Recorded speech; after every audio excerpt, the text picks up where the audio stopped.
ses enfants qu'il adore en tout lieu.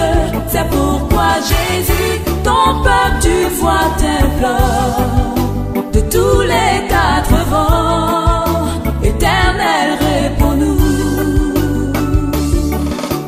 Dis-le-nous que tu te souviendras de nous. Dis-le-nous que tu te souviendras de nous. Dis-le-nous que tu te souviendras de nous. Dis-le-nous du nord, du sud, de l'est et de l'ouest. Bonjour. Moi, c'est Dieu Esprit Saint.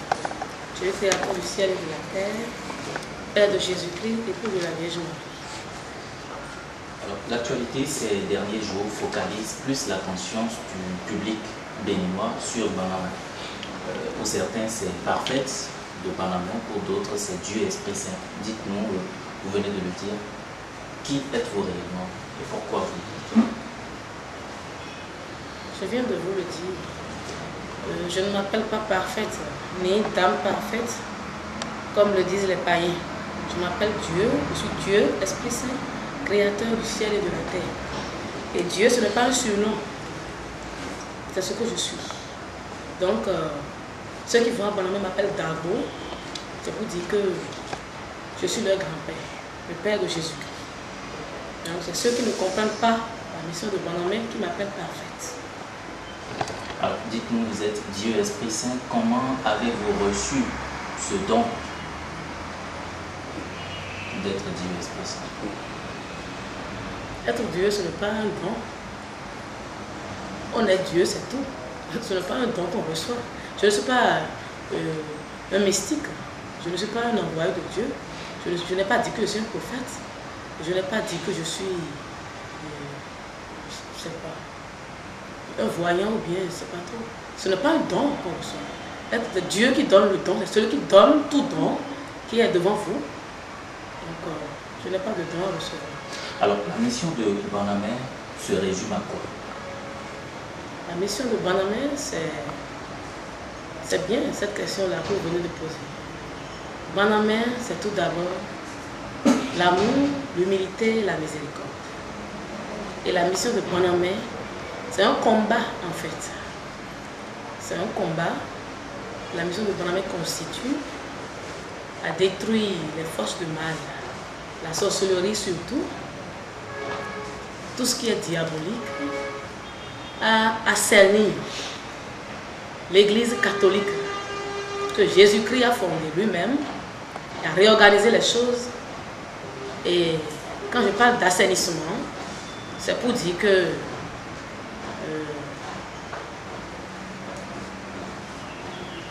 organiser, refonder de manière à ce que les politiciens partent, disparaissent.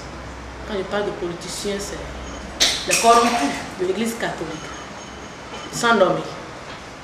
Que ces dirigeants corrompus n'aient plus de place s'ils ne veulent pas adorer le Christ, qui s'en aille. Donc, c'est pour ça que je parle d'assainissement. Donc, c'est la refondation de l'Église catholique en fait. La refondation et tout faire pour ramener la paix dans le monde. Pour que tous les hommes puissent adorer un seul Dieu, le Père de Jésus-Christ que vous voyez devant vous. Détruire le mal à la source même, à partir de la racine, la sorcellerie. Beelzéboul, le démon, le chef des démons, le détruire pour que les hommes aient la paix. C'est ça la mission de Banama. Donc, c'est en résumé ce que c'est. Alors, dites-nous, quelle est l'appellation réelle de votre église? D'aucuns estiment que c'est l'église de Banama, d'autres parlent d'église catholique privée, d'autres encore de l'église de Jésus-Christ. Il n'y a pas d'église privée et il n'y a pas d'église de Banama ou bien... Tout ce que les gens racontent, c'est parce qu'ils ne comprennent rien de Banama. Banama, c'est l'église catholique de Jésus-Christ qui a toujours existé depuis 2000 ans. Depuis la venue de Jésus sur la terre, l'église que Jésus a remis, Jésus a confiée à Pierre. C'est cette même église qui est en train d'être refondée parce qu'à l'heure où nous parlons, elle est pourrie. Donc, Banama, ce n'est pas une église privée, ce n'est pas une secte, ce n'est pas une religion créée à part. Vous comprenez? Donc, ce n'est pas une organisation, ce n'est pas une association. C'est l'Église catholique de Jésus-Christ qui a toujours existé. C'est le Dieu de cette Église-là qui est venu maintenant réorganiser les choses et arrêter avec la pagaille des Romains. Donc, c'est ça, Bonhomme. C'est l'Église catholique de Jésus-Christ qui l'a confié à Pierre. Et que ceux qui ont suivi Pierre n'ont pas su gérer. Dieu lui-même est venu prendre les choses en main. C'est ça, Bonhomme. D'accord. Alors, depuis quelque temps dans l'opinion publique, il est distillé que Bonhomme orchestre des actes de violence. Qu'en est-il exactement? Bonhomme orchestre des actes de violence. Vous voyez, le monde n'acceptera jamais de vivre dans la vérité. Mais la vérité lui sera imposée. Le monde ne veut pas de la lumière. Mais c'est-à-dire, quel que soit ce qui se passe, la lumière va toujours triompher. Bonhomme orchestre de la violence. Il y a beaucoup de choses qui se disent autour de Bonhomme. Il y a tellement de ragots, tellement de campagnes de dénigrement qu'on ne peut pas tout dire. Bonhomme fait de la violence. Qui est-ce qui peut prouver que Bonhomme fait de la violence? Qui est venu se plaindre? Au contraire, c'est Bonhomme qui subit toutes sortes de violences, des agressions, de l'humiliation, de partout, de la part des politiciens, du clergé, des vaudounos et des autres confessions religieuses. Mais Bonhomme ne s'est jamais plaint à qui que ce soit. Demandez au gouvernement si Bonhomme ne s'est jamais plaint à eux. Bonhomme ne s'est jamais plaint nulle part. Et pourquoi on se plaint de Bonhomme? Malgré tout ce qu'eux nous font subir, nous ne se plaignons pas. Mais eux, ils sont en train de se plaindre tout le temps. Bonhomme n'a fait de violence sur personne. Vous les hommes, vous n'aimez pas la vérité. Quand on dit que vos comportements sont mauvais, vous trouvez qu'on est violent. Et c'est l'enfant qui ne veut pas changer, qui trouve que son père le gronde tout le temps. Vous voyez, acceptez les reproches, acceptez les conseils venant de Dieu. C'est Dieu seul qui peut éduquer ses enfants. Dieu est Dieu seul. Si vous supposez que dire que le monde est pourri, la sorcellerie est en train de miner la société, détruire tout, si vous supposez que c'est de la violence et que c'est de l'agression, c'est votre problème. C'est votre problème. Mais Dieu ne peut pas se taire et laisser ses enfants se faire détruire comme ça, par le diable sans réagir. Bonhomme ne fait de violence sur personne. Depuis que Bonhomme a commencé, qui a agressé qui? Bonhomme n'a jamais agressé quelqu'un. Bonhomme n'est pas allé gifler quelqu'un chez lui. Bonhomme n'est pas allé tabasser, aller saccager des lieux privés. Bonhomme n'a rien fait de tel. Et pourquoi on dit que Bonhomme fait de la violence? C'est curieux. Curieux, vous le dites bien. Mais le Conseil des ministres, dans sa décision réunie le 21 et 22 janvier dernier, a mis sur pied une commission d'enquête pour investiguer sur certaines allégations venant de vous. Qu'en est-il exactement? Quelle est l'appréciation que vous faites de cette décision du Conseil des ministres? Et est-ce que vous avez été déjà approché? Le Conseil des ministres, oui, on est au courant. J'ai suivi à la télé le chef de l'État avec ses ministres en conseil. Et il disait que les plaintes ils ont reçu des plaintes contre nous, que nous posons des actes de vandalisme, et que Bonhomme divise les foyers. Moi, ça m'a paru insensé. Et sans truc là. Ça ne pesait pas. Ça ne pesait pas. C'est bon. Nous sommes heureux que l'État puisse prendre ça en main, le dossier en main, pour pouvoir clarifier les choses. Très bientôt, on verra, on saura si l'État même est un État de justice et de droit. Parce que quand un événement de taille comme ça, quand quelque chose d'aussi grand se passe dans votre pays, il faut chercher à comprendre. Il faut chercher à savoir ce que c'est. Jusque-là, l'État n'a mené aucune démarche vers nous. L'État les ministres dont vous parlez, ils ne sont pas encore venus vers nous. Donc on attend, on verra bien. Mais le mal c'est que ces politiciens-là dont vous parlez, ces ministres à qui on a confié le dossier de Banamé, ont déjà pris parti. Avant même qu'on leur confie l'enquête, hein, ce matin même, Nouati allait dire, le préfet du Zou, il allait dire à la radio, hein, les Vaudounos marchaient contre nous, et c'est lui qui va féliciter les Vaudounos pour leur dire que c'est bon, qu'il les encourage, que vraiment il les félicite, que s'ils quittent là, d'aller marcher aussi sur Banamé, et que d'aller dire à Parfait que Parfait ne sait pas de quoi il est capable. Et que demain, 10 ministres viendront à Abomey rencontrer les Vaudounos, rencontrer le clergé romain et aller à Banamé aussi rencontrer les gens de Banamé. Et qu'ils verront ce qui va suivre. Et qui va montrer à Parfait de quoi il est capable. Donc, il les a trahis. Le complot qu'ils ont fait ensemble, il allait vite dévoiler ça à la radio. Et à partir de ces propos-là, on peut déjà conclure ce qu'ils sont en train de mijoter. Hein? Ça veut dire que c'est Nouati qui donne de l'ordre au gouvernement. C'est lui qui est à la base de tout. C'est lui qui commandite tout. C'est lui qui soulève la population, les Vaudounos, contre Banamé. Et moi, je trouve, c'est un plaisir pour moi. Et c'est bien d'entendre que Nouati me minimise. Ça m'arrange, moi, en fait. Le fait qu'il trouve que Parfait est une petite fille, ça m'arrange. Ça vous arrange? Oui, ça m'arrange parce que quand on trouve quelqu'un de petit, on ne le voit pas venir. Je n'en dirai pas plus. Donc, vous voyez, ces ministres-là, à qui on a confié le dossier de Banamé, bon, on verra s'ils vont faire preuve de justice, s'ils sont vraiment dans le droit chemin. On verra bientôt si l'État soutient les Vaudous ou bien Dieu. C'est Dieu seul qui fait la paix. Ils ne nous ont pas encore approchés. La question de la corruption des dirigeants de l'Église catholique romaine m'intéresse. Qui sont ceux qui sont corrompus? Est-ce que ce sont les dirigeants locaux ou les dirigeants de Rome? Les dirigeants? De quelle forme? Est-ce que ce sont les dirigeants au niveau local ou ce sont les dirigeants au plus haut niveau depuis Rome là-bas?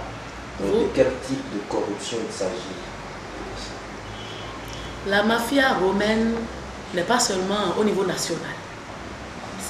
Ça remonte jusqu'au Vatican. Et depuis les origines, Rome a toujours été corrompu. Et il faut savoir que c'est des hypocrites. C'est des gens qui adorent les coups bas, qui restent en dessous et qui placent des pignons, qui vous embêtent de façon très discrète, du moins. Donc, ce n'est pas seulement au niveau national. C'est le clergé romain corrompu. Sinon, comment est-ce que vous expliquez le fait que c'est les Romains, en connivence avec les Vaudounos, qui attaquent Banamé? C'est bien curieux.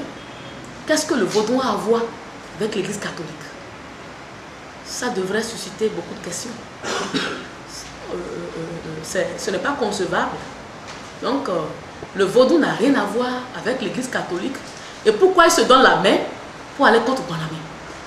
Mais ils ont été corrompus il y a longtemps.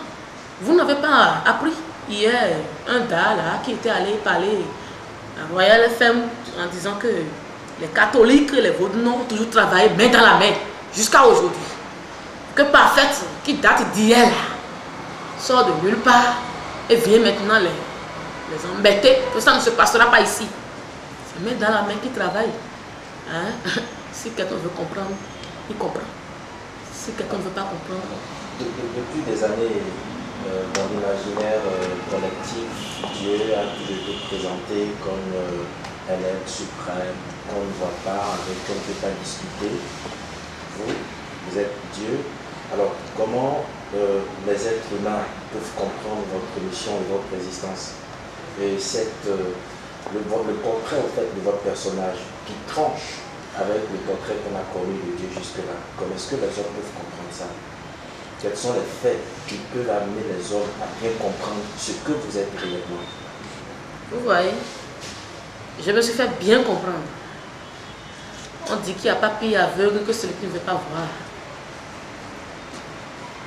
Je vais commencer par dire d'abord que c'est vraiment surprenant que de façon unanime, le monde entier perd la raison au même moment et refuse de réfléchir au même moment.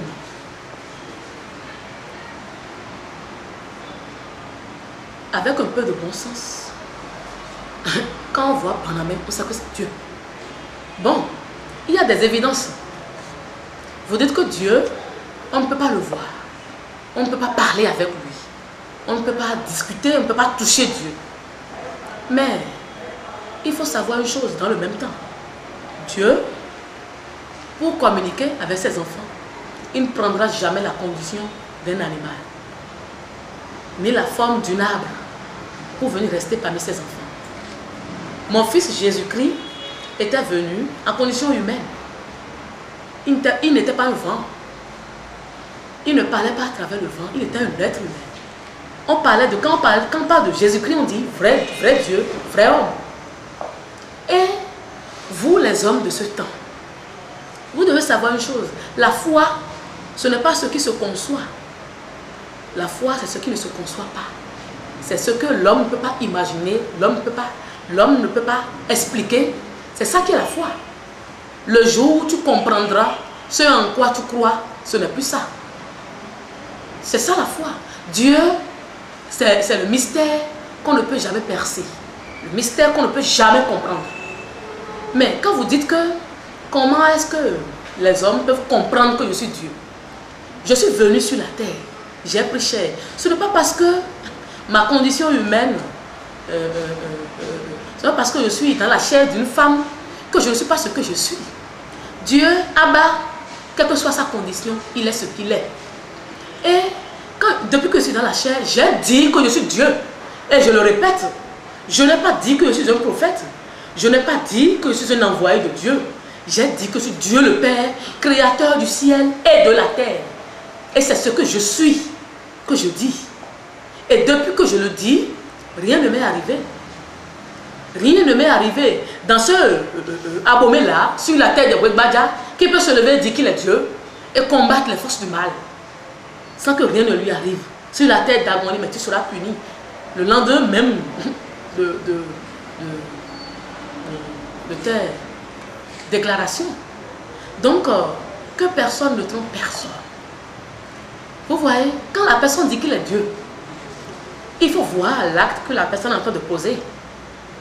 Mais, quelle petite fille de 22 ans peut se lever et dire qu'il est Dieu, ou bien qu'elle est Dieu, et se retourner contre toutes les forces du mal à travers le monde entier? Mais un être humain n'a pas ce culot-là. Un être humain ne peut pas faire ça. Et depuis que Bonami a commencé, mais voyez vous-même tout ce que je dis, tout ce que je fais. Mais les actes sont là. Et si vous ne croyez même pas en moi, croyez au moins en tout ce que je fais. Justement, par rapport à tout ce que vous faites, vous n'en avez aucune idée, c'est ça? On a eu écho de beaucoup de miracles. Il n'y a pas que des campagnes de dénigrement pour Panamé, il y a quand même aussi des éloges, beaucoup de miracles. Nous avons appris. Maintenant, ces miracles, il y en a qui pensent que ce n'est pas toujours avec des forces propres que vous partisez. Vous savez, je vous coupe.